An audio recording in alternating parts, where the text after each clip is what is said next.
এই যে আমার ড্রাগনের জমির পাতার অবস্থা আমি দেখাচ্ছি।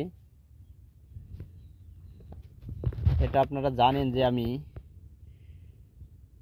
এই চলতি মাসের 1 তারিখে পাতাটা বুনেছি।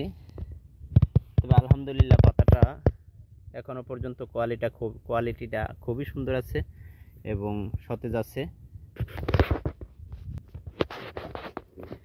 এই যে পাতার অবস্থাটা দেখেন, পাতাটা আজকে 20 তারিখ,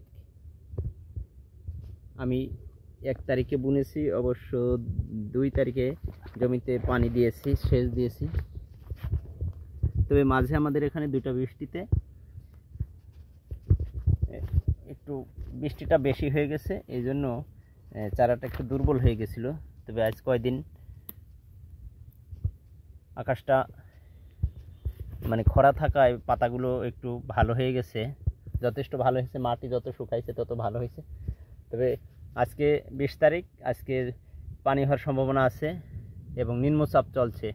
তবে এখন যদি পানি হয় তাহলে ধনেপাতার চারার পক্ষে ভালো হবে। এটা আমরা কিন্তু বোনার সময়ও আপনাদের দেখাইছি যে আমরা কিন্তু তখন মাটিতে কোনো সার প্রয়োগ করি নাই, জাস্ট শুধু 2টা স্প্রে দিয়েছি এই পাতায়।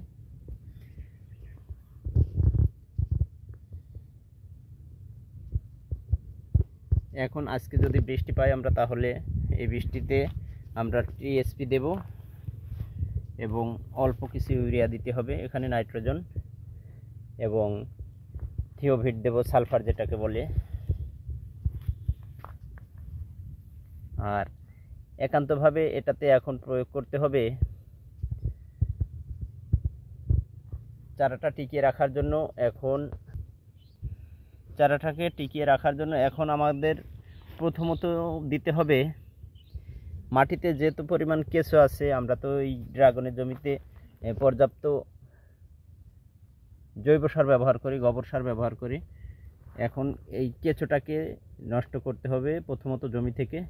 না, কেঁচো মাটিটা তোলে যখন, সেখানে কিন্তু গাছের পাতার শিকড়টা উঠে আসে, তখন কিন্তু পাতাটা মরে যায়।